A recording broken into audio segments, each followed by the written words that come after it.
Hello नमस्कार माझ्या सर्व लाडक्या ताई आणि दादांना श्री स्वामी समर्थ. तुम्हा सर्वांना आजचा दिवस खूप छान जाओ ही स्वामींच्या चरणी प्रार्थना. मी गजानन नाईक तुम्हा सर्वांचे माझ्या यूट्यूब चॅनलवरती मनापासून स्वागत करत आहे. तर आज होती भागवता एकादशी, त्याचबरोबर आज स्वामींची सेवा देखील करायची होती. तर तुम्ही बघू शकता आता म्हणजेच जे काही देवांची अंघोळ वगैरे आहे तर ती आता माझी करून झालेली होती. यानंतर आता जी फुलं मी आणली होती तर ती देखील सर्व देवांना मी वाहून घेत आहे. त्याचबरोबर आज एकादशी होती त्यामुळे जी तुळशीची पानं होती तर ती देखील मी म्हणजे जे विठ्ठल रुक्मिणी यांचा फोटो आहे माझ्या देवघरामध्ये तर त्यांना मी ती अर्पण केली. त्याचबरोबर जे म्हणजेच काही सेवा करायच्या होत्या तर त्याची माझी आता तयारी चालूच होती. सुरुवातीला म्हणजेच जेव्हाही अशा प्रकारचे जेव्हा सण असतात म्हणजेच एकादशी किंवा जे काही आपले उत्सव असतात तर तेव्हा जे काही देवांची भांडी असतात तर ती मी सर्व क्लीन करून घेतो. म्हणजेच आपली जी पूजा आहे तर ती दिसायला खूप छान दिसते. तर तुम्ही बघू शकता जी सर्व देवांची भांडी होती तर ती सर्व भांडी मी क्लीन करून घेतली होती. त्याचबरोबर जे महाराजांचा फोटो आहे तर महाराजांच्या फोटोला देखील मी क्लीन करून घेतलं होतं. त्यानंतर जी महाराजांची मूर्ती आहे तर महाराजांच्या मूर्तीला देखील मी छान असे वस्त्र परिधान केले होते. त्याचबरोबर महाराजांच्या मूर्तीला मी मुकुट देखील घातला होता. तर हे सर्व जे मुकुट आहेत तर यांची संपूर्ण माहिती तुम्हाला उद्याच्या व्हिडिओमध्ये मिळेलच की मी कोणत्या प्रकारचे मुकुट यूज करतो देवांच्या मूर्तीसाठी, जेणेकरून आपले जे देव आहेत तर ते देखील दिसायला खूप छान दिसतात. आणि बरंचसं जे पूजेचं साहित्य आहे तर हे मी खरेदी केलं होतं तर ते देखील तुम्हाला उद्याच्या व्हिडिओमध्ये पाहायला मिळेलच. त्याचबरोबर नवीन वर्षाची सुरुवात आहे तर ती आपल्या महाराजांच्या वाराने होणार आहे, म्हणजेच आपल्या गुरुवार वाराने होणार आहे. त्यामुळे जे महाराजांचे पारायण आहे तर ते देखील मला करायचे होते, कारण आपल्या नवीन वर्षाची सुरुवातच जर गुरुवारने होणार असेल तर म्हणजेच मला एक उत्सुकता असतेच की आपण नवीन काहीतरी नवीन केलं पाहिजे. त्यामुळे जे महाराजांचं पारायण आहे तर ते मी करणार होतो आणि काही कारणामुळे म्हणजेच गुरुवारला मला म्हणजेच माझ्या रूमवरती राहता आले नाही, म्हणजेच मला माझ्या आत्याकडे यायचं काम पडलं. त्यामुळे जे पारायण आहे स्वामींचे तर ते नंतर मी माझ्या आत्याच्या रूमवरती केले, कारण जेव्हाही आपण पारायण करतो तर तेव्हा आपल्याला दुसऱ्या दिवशी ते उचलायचं देखील असतं, म्हणजे स्वामींना नैवेद्य दाखवायचा असतो संध्याकाळी आणि दुसऱ्या दिवशी आपल्याला त्या पारायणाची उत्तरपूजा देखील करायची असते.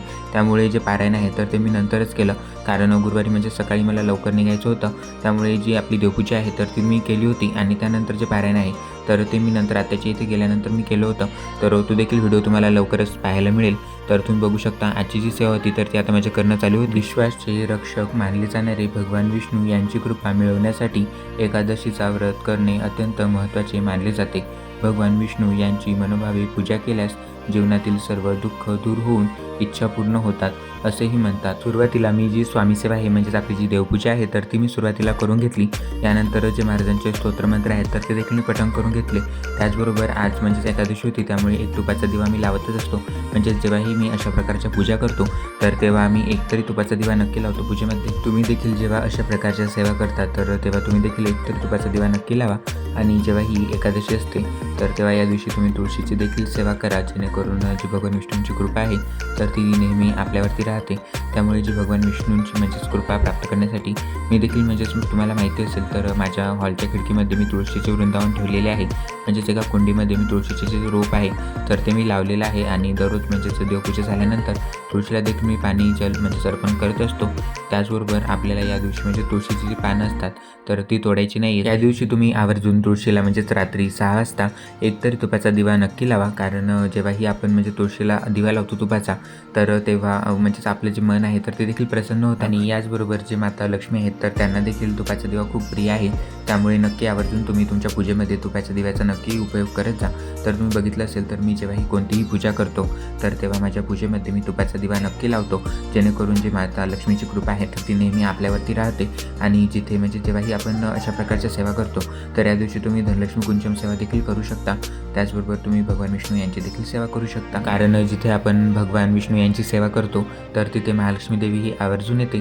त्यामुळे नक्की तुम्ही या दिवशी आवर्जून अशा प्रकारच्या सेवा ज्या आहेत तर त्या करत जा.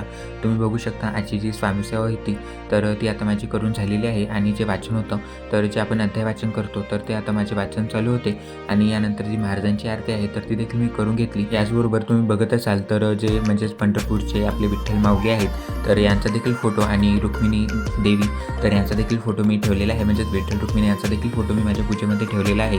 म्हणजेच ज्या देवांच्या मूर्त्या आहेत तर त्या देवांच्या मी मूर्त्या ठेवलेल्या आहेत पूजेमध्ये, जे माझं देवघर आहे त्यामध्ये. आणि ज्या देवांच्या मूर्त्या नाही आहेत तर त्यांचे फोटो मी इथे पूजेमध्ये ठेवलेले आहेत. त्यामुळे आज म्हणजेच एकादशी होती त्यामुळे भगवान विष्णू त्याचबरोबर माता लक्ष्मी यांचा तुम्ही मोठा फोटो बघत असाल. फोटोला देखील मी क्लीन करून घेतलं होतं. त्याचबरोबर माता लक्ष्मी यांना देखील मी म्हणजे हळदी कुंकू लावलं होतं. आणि जे भगवान विष्णू आहेत तर यांना म्हणजे चंदन जे आहे तर ते मी लावलं होतं. त्याचबरोबर म्हणजे त्यांना मी तुळशीचे जे पत्र आहेत तर ते देखील अर्पण केली होती, म्हणजे जे तुळशीचे पानं असतात तर ते देखील अर्पण केली होती. त्याचबरोबर तुमच्या घरामध्ये जर बाळकृष्णाची मूर्ती असेल तर तुम्ही बाळकृष्णांना देखील 108 तुळशीचे पाने वाहू शकता. त्याचबरोबर त्यांची देखील म्हणजे तुम्ही सेवा करू शकता, म्हणजे त्यांना तुम्ही पंचामृताने स्नान घालू शकता. त्याचबरोबर गंगाजलाने स्नान घालू शकता. म्हणजे जसं तुम्हाला जमेल तर तशी तुम्ही त्यांचा सेवा करण्याचा प्रयत्न केला तरीही चालते, कारण आपण जेवढी सेवा तेवढेच आपलं मन देखील प्रसन्न होतं. तर तुम्ही बघत असाल तर माझ्या ज्या सेवा असतात त्या एकदम साध्या आणि सोप्या असतात, आणि जी काही माझी दररोजची पूजा आहे तर ती देखील एकदम साधी आणि सोपी असते. अशा प्रकारे आजची जी सेवा होती तर ती आता माझी करून झालेली आहे. तुम्हाला माझा आजचा व्हिडिओ कसा वाटला कमेंटमध्ये नक्की सांगा. व्हिडिओ आवडला असेल तर लाईक, शेअर आणि सबस्क्राईब करायला विसरू नका. भेटूया अशाच नवनवीन माहितीपूर्ण व्हिडिओसोबत. तोपर्यंत सर्वांना पुन्हा एकदा श्री स्वामी समर्थ.